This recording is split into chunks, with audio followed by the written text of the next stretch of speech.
Hey, welcome back. It's Nolan Mathias, and today we're discussing how to finance a house flip in Canada. And we found 4 great ways to do this and 4 great strategies that we think pretty much anyone can implement. But before we get into it, do me that favor, hit that subscribe button, hit that notification bell, and hit the like button so more people like you can see this video. Okay, so let's get into it. House flipping and how to finance a house flip in Canada. We found 4 great strategies, all above board, nothing in the gray area, nothing that will get you in any sort of trouble because there's a lot of information out there that can get you into trouble. But we found 4 above board perfect ways to finance a house flip that pretty much anybody with a little bit of cash and a little bit of credit can do. So let's get into it and talk about the 4 ways that we've discovered and the 4 ways that we suggest somebody might go about financing their house flip. Okay, so option number 1, and we think this is the most flexible of all the options, is to get a line of credit on an existing home. So obviously you need to have equity in a home in order to be able to do this. And there's a couple of things you're going to need to be careful about when you go about using this strategy. But again, this is the most flexible of all the financing options that we're going to go into, and it can also be used in conjunction with a couple of the others. So in order to get a line of credit on your property, basically what you do is you go into your broker or your bank and you say, hey, I want to get a line of credit and here's what I'm going to use it for. And they will allow you typically to take a line of credit out for up to 65% of the value of your property. Now, in conjunction with any other mortgages that you have, you'll be able to go up to 80% of the value of the property as far as how much you'll be able to borrow. And then you can basically take your line of credit and use that to fund your house flips.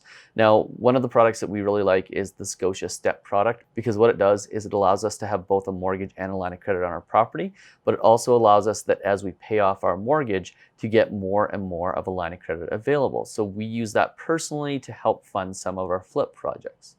Now, a couple of things you need to know about using a line of credit for a flip is, 1, if you're using it for other purposes, you need to be able to separate out clearly for Revenue Canada what's being used for investment purposes and what isn't. And secondly, you need to understand that if you're using a line of credit to fund a flip, you're putting the home that you live in at risk. So if something goes wrong on your flip, you're losing money not only on the flip, but potentially losing money on the property that you've already paid down and that you already own. So it's something to be aware of, and you want to make sure that you have lots of backup strategies and lots of ways out of your flip if you're going to go down the road of using an existing property to fund a flip. Now, option number 2 for financing a flip is to get an open mortgage from the bank in order to fund the purchase of the property that you're buying. Now, obviously, in this case, you need to have a 20% down payment because you're purchasing a property for investment purposes. You also need to be able to qualify for that property and any other properties that you may own. Now, in addition to the 20% you'll need for the down payment, you're also going to need the funds available to you to actually do the renovation. Now, this can either be cash, or you can go back to our original strategy, which is using a line of credit and use your line of credit to fund both the 20% down payment, because that's allowed, and also the renovation costs. So the line of credit in conjunction with an open mortgage on the property you're purchasing can be a really good strategy in order to flip a property. Now, one thing you need to consider is that when you go into your bank and you say, I want an open mortgage on this property, be clear and honest about what you're doing. Because what banks don't like is when somebody asks for like a 5-year open mortgage and then they pay it off in 6 months and the bank goes, oh, we made no profits on that property. So you want to be clear in what you're doing. You probably want to take a 6-month or a 1-year open. You're probably going to pay a little bit higher interest rates, probably going to be around 6% in order to get funds on an open mortgage. The reason why is because there's no penalty. But that's the great thing about using an open mortgage strategy, is you aren't going to have a penalty on the funds when you go to pay it out and sell the property to somebody else. Now, the third way to finance a flip is through a private lender, and we love this strategy because what it allows you to do is purchase a property with as little as $10,000 down payment. Now, how do they get around the 20% down payment minimum required in Canada? Well, the way they do that is by lending on the as improved value instead of on the value that you're purchasing the property for.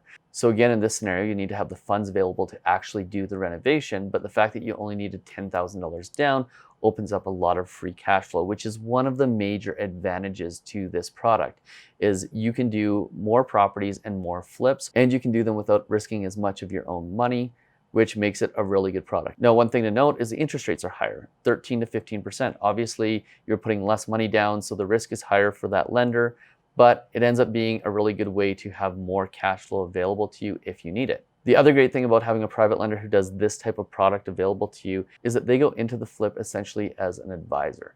They go through, they run the numbers, they do the appraisals, they make sure that the purchase price you're paying plus the renovations is going to coincide to a value that actually creates a profit for you. And in this way, they become an invaluable partner, which makes the added cost of, 13 to 15% interest rate more than worth it. The other thing you need to consider as well is that if you're paying those higher interest rates, you're going to be incentivized to get the property flipped faster.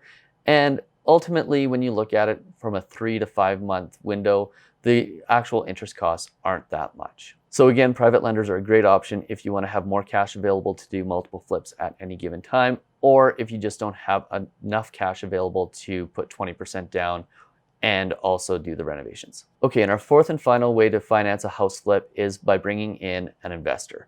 Now, this can be a silent investor, it can be an active investor, it's totally up to you. The great thing about using an investor is that any deal you can conceive becomes a possibility as long as you can get somebody else to agree on it. And you can do things like you can go into a 50-50 partnership where you split the profits at the end, they provide the financing, you do the work, or you can go 70-30, depending on whether or not you can negotiate that with them. Or you could do things like pay them a fixed interest rate. Maybe you don't want to pay 13 to 15%, you want to pay a slightly lower interest rate, but you still want to have the flexibility of using more private funds. Well, this is a great way to do that. The downside of obviously having an investor, having somebody who's a partner in your mortgage, is you have to deal with a partner, which can sometimes be difficult, especially if you have different ideas on how you want to do things. But it can also be invaluable if you've got an experienced investor who can help you through the process of figuring out what the right next steps are and how to make the investment profitable. So those are our 4 ways to finance a flip. I hope you found this video useful, and if you did, please hit that subscribe button and the notification bell. We'll provide more and more tips on flipping and real estate investing as time goes on. And if you wouldn't mind, please do me that favor, hit that like button so more people like you can see this video, and we'll see you on the very next one. Cheers.